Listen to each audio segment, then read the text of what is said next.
Hey everyone, welcome back to the channel being a teacher. कैसे हैं आप सभी।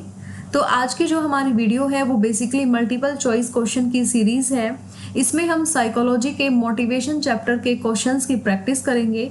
आपको पता है कि जितना ज़रूरी हमारे लिए कंसेप्ट है उतना ही ज़रूरी हमारे लिए क्वेश्चंस की प्रैक्टिस करना भी है, ताकि कल को जब हम एग्जाम में बैठे तो क्वेश्चंस में कंफ्यूज ना हो।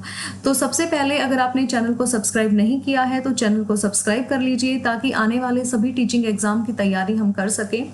तो चलिए क्वेश्चंस की प्रैक्टिस की सीरीज अब हम स्टार्ट करते हैं। इससे पहले एक काम और कीजिए, अगर आपने मोटिवेशन चैप्टर की कंसेप्ट की वीडियो नहीं देखी है तो आप प्लेलिस्ट में जाके ये वीडियो देख लीजिए, ताकि आपको ये पता लग सके कि आप जो कंसेप्ट समझ रहे हैं उसमें से आप कितने क्वेश्चंस निकाल पाते हैं।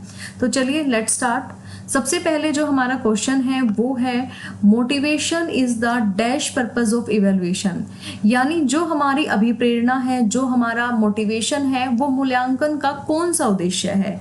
बेसिक उद्देश्य यानी कि मौलिक उद्देश्य है, या फिर प्राइमरी यानी प्राथमिक उद्देश्य है, या फिर ऑप्शनल है, या फिर इंडिविजुअल है।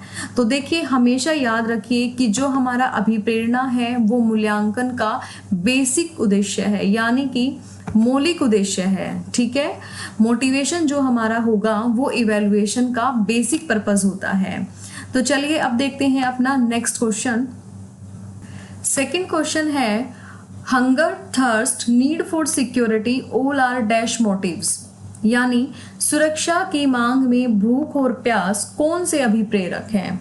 देखिए जो हमने मैस्लो का हायरार्की सिस्टम था वो पढ़ा था, उसमें हमने देखा था कि जब भी किसी व्यक्ति को भूख या प्यास लगती है, यानी जब भी वो हंगर या थर्स्ट में होता है, तो ये व्यक्ति की कौन सी आवश्यकता है, कौन सी नीड होती है। आर्टिफिशियल नीड है यानी कि कृत्रिम नीड है, एक्वायर्ड है यानी अर्जित, सोशल यानी सामाजिक है, या फिर नेचुरल यानी कि प्राकृतिक है। तो देखिए हमें भी पता है कि जो भूख और प्यास है वो एक व्यक्ति के लिए प्राकृतिक अभिप्रेरक होता है। कौन सा अभिप्रेरक होता है? प्राकृतिक अभिप्रेरक होता है, यानी कि नेचुरल होता है। किसी भी व्यक्ति को भूख या प्यास लगती है तो वो एक नेचुरल चीज होती है। तो इसका जो आंसर होगा वो हमारा होगा नेचुरल। अब नेक्स्ट क्वेश्चन देखते हैं। क्वेश्चन नंबर 3 कहता है A teacher can motivate the students by, यानी जो एक अध्यापक है वो बच्चों को किस तरीके से मोटिवेट कर सकता है। सबसे पहला ऑप्शन है गिविंग सूटेबल प्राइज, यानी बच्चे को उपयुक्त पुरस्कार देकर, या फिर गिविंग प्रॉपर गाइडेंस, यानी बच्चों को उचित मार्गदर्शन देकर, या फिर गिविंग एग्जाम्पल्स, बच्चों को उदाहरण देकर, या फिर डिलीवरिंग स्पीच इन क्लास, कक्षा में भाषण देकर। देखिए जो ये चारों ही ऑप्शन है, चारों बिल्कुल ठीक ऑप्शन है। एक टीचर बच्चे को चारों तरीके से मोटिवेट कर सकता है, लेकिन जब भी चारों ऑप्शन ठीक होते हैं तो हमें उनमें से सबसे बेटर ऑप्शन चूज करना होता है। तो अब देखिए कि इन चारों में से सबसे बेटर ऑप्शन कौन सा है। बच्चों को सूटेबल प्राइज देना, ये भी, इससे भी बच्चा मोटिवेट होगा, लेकिन गिविंग प्रॉपर गाइडेंस, अगर एक टीचर बच्चों को अच्छे तरीके से मार्गदर्शन देता है तो बच्चे उससे सबसे ज्यादा मोटिवेट होंगे। तो इसका जो सबसे बेस्ट ऑप्शन होगा वो होगा गिविंग प्रॉपर गाइडेंस, यानी कि बच्चे को उचित मार्गदर्शन देकर एक अध्यापक अभिप्रेरित कर सकता है। नेक्स्ट क्वेश्चन है which of the following theorist would be of the opinion that students study here for their personal growth and development। देखिए यहाँ पे एक स्टेटमेंट दी हुई है और पूछा गया है कि ये स्टेटमेंट किसने दी है। तो सबसे पहले स्टेटमेंट देखिए कि बच्चे अपने बुद्धि व विकास हेतु कठोर अध्ययन करते हैं। ये बात हमारी किसने कही है? बच्चे अपनी बुद्धि और विकास के लिए कठोर अध्ययन करते हैं, ये बात हमारी किसने कही है?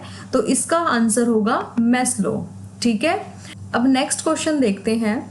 Question number 5, for an intrinsically motivated student, यानी कि आंतरिक रूप से अभिप्रेरित विद्यार्थी, rewards are not all required, के लिए पुरस्कार बिल्कुल भी आवश्यकता नहीं है। इस क्वेश्चन में कहा जा रहा है कि जो बच्चा आंतरिक रूप से अभिप्रेरित होता है उसके लिए कौन सी चीज रिक्वायर्ड है या कौन सी चीज रिक्वायर्ड नहीं है। यानी चारों ऑप्शन देख के हमें देखना है कि एक आंतरिक रूप से अभिप्रेरित विद्यार्थी के लिए इन चारों में से कौन सी स्टेटमेंट ठीक है। तो सबसे पहले आपको मैं बता दूं कि जो मोटिवेशन है वो दो तरीके का होता है हमारा, एक इंट्रिंसिकली होता है और एक एक्सट्रिंसिकली होता है। इंट्रेंसिकली में होता है जब बच्चा आंतरिक रूप से किसी चीज से अभिप्रेरित हो, और एक्सट्रेंसिकली में जब एक बच्चा बाहरी रूप से किसी चीज से अभिप्रेरित हो। तो इसमें पूछा गया है कि जब एक बच्चा आंतरिक रूप से अभिप्रेरित होता है तो उसकी कौन सी विशेषता होती है। तो फर्स्ट ऑप्शन है rewards are not at all required, उस बच्चे को बिल्कुल भी पुरस्कार की आवश्यकता नहीं है। देखिए ऐसा कभी भी किसी भी क्वेश्चन में नहीं हो सकता कि किसी बच्चे को पुरस्कार की बिल्कुल भी आवश्यकता नहीं हो, ये ऑप्शन बिल्कुल गलत है। नेक्स्ट देखिए, external rewards are not enough to keep him या हर मोटिवेटेड, के लिए बाह्य पुरस्कार उसकी अभिप्रेरणा को बनाए रखने के लिए पर्याप्त नहीं है। ये चीज ठीक है, अगर एक बच्चा आंतरिक रूप से अभिप्रेरित है तो बाह्य पुरस्कार उसकी अभिप्रेरणा को बनाए रखने के लिए पर्याप्त नहीं है। अब नेक्स्ट ऑप्शन देखते हैं, इससे हमें पता लगेगा कि कौन सा ऑप्शन हमारे लिए बेटर है। नेक्स्ट है, को बाह्य रूप से अभिप्रेरित विद्यार्थी की तुलना में अभिप्रेरणा स्तर कम होता है, ये ऑप्शन गलत है। नेक्स्ट है, के लिए औपचारिक शिक्षा की आवश्यकता नहीं है, ऐसा नहीं होता, चाहे एक विद्यार्थी आंतरिक रूप से अभिप्रेरित हो या फिर बाहरी रूप से अभिप्रेरित हो, दोनों ही विद्यार्थियों को औपचारिक शिक्षा की जरूरत होती है। तो इसमें से जो हमारा ऑप्शन है वो है बी, यानी एक आंतरिक रूप से अभिप्रेरित विद्यार्थी के लिए बाह्य पुरस्कार उसकी अभिप्रेरणा को बनाए रखने के लिए पर्याप्त नहीं है। चलिए अब देखते हैं क्वेश्चन नंबर 6। क्वेश्चन नंबर 6 कहता है the inappropriate method of motivation is, यानी कि अभिप्रेरणा का अनुचित तरीका कौन सा है ना, किस तरीके से हमें बच्चों को मोटिवेशन नहीं देनी चाहिए। तो सबसे पहला ऑप्शन है पनिशमेंट यानी कि दंड, अगला है प्रेज एंड ब्लेम, प्रशंसा और दोष, नेक्स्ट ऑप्शन है नॉलेज ऑफ प्रोग्रेस, प्रगति का ज्ञान, और फोर्थ ऑप्शन है कंपटीशन यानी कि प्रतियोगिता। देखिए एक बच्चे को हम प्रशंसा देकर भी मोटिवेट कर सकते हैं, प्रशंसा या दोष से। अगर हम उस बच्चे की प्रोग्रेस की नॉलेज उसे देते हैं तो भी एक बच्चा मोटिवेट हो सकता है, और अगर हम कंपटीशन रखवाते हैं तो वो भी एक बच्चे के लिए मोटिवेशन का काम करता है। लेकिन जो इसमें सबसे इनअप्रोप्रिएट मेथड है वो है दंड। हम किसी भी बच्चे को दंड देकर मोटिवेट नहीं कर सकते हैं, ठीक है। अब हम अपना नेक्स्ट क्वेश्चन देखते हैं, क्वेश्चन नंबर 7।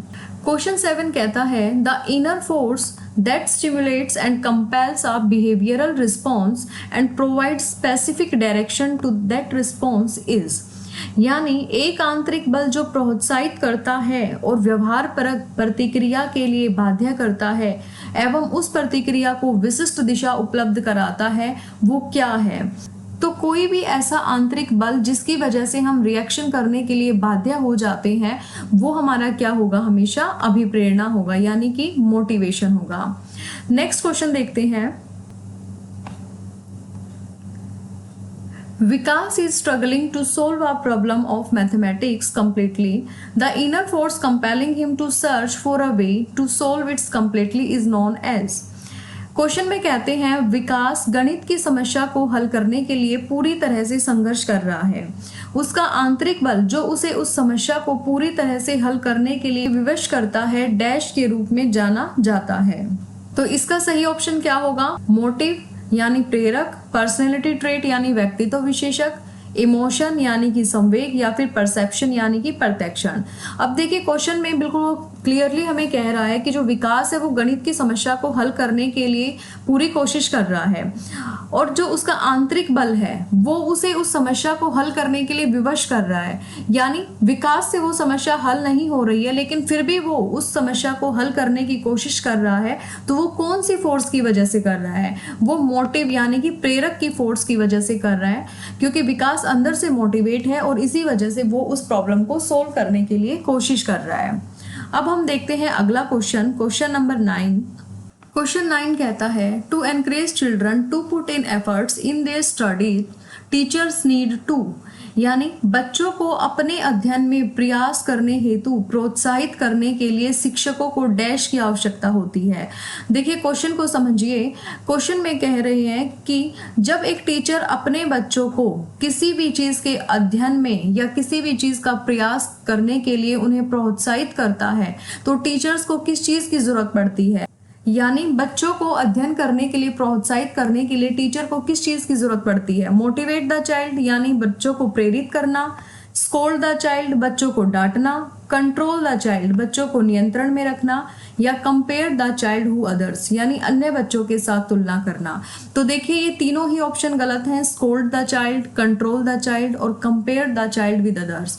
इनमें से जो हमारा आंसर होगा वो है मोटिवेट द चाइल्ड, यानी एक टीचर बच्चे को मोटिवेट कर कर अपने अध्ययन में प्रयास करने हेतु प्रोत्साहित कर सकता है। अब देखते हैं हम अपना last question, question number 10। Question 10 कहता है who had given hierarchy of human needs. बड़ा इंपॉर्टेंट क्वेश्चन है और जब हमने इसका कंसेप्ट पढ़ा था उसमें हमने क्लियरली पढ़ा था कि हायरार्की ऑफ ह्यूमन नीड्स का जो सिस्टम है या जो थ्योरी है वो हमारी किसने दी है, यानी कि आवश्यकता का पदानुक्रमिक सिद्धांत, ये हमारा दिया है मैस्लो ने। ठीक है, तो ये हमारे कुछ क्वेश्चंस थे जो मोटिवेशन चैप्टर से काफ़ी इंपॉर्टेंट है। आज सिर्फ बेसिक से क्वेश्चन हमने किए हैं, जो पेडागोजी वाले क्वेश्चंस है वो अभी रहते हैं, उन्हें हम नेक्स्ट वीडियो में करेंगे। अगर आप भी टीचिंग एग्जाम्स की तैयारी कर रहे हैं तो जो MCQ सीरीज है उसे ज़रूर कीजिए, ताकि आपको पता लग सके कि जो चैप्टर आप कर रहे हैं उसमें से कितने क्वेश्चंस आप निकाल पाते हैं। तो चलिए आज की वीडियो में इतना ही। Thank you.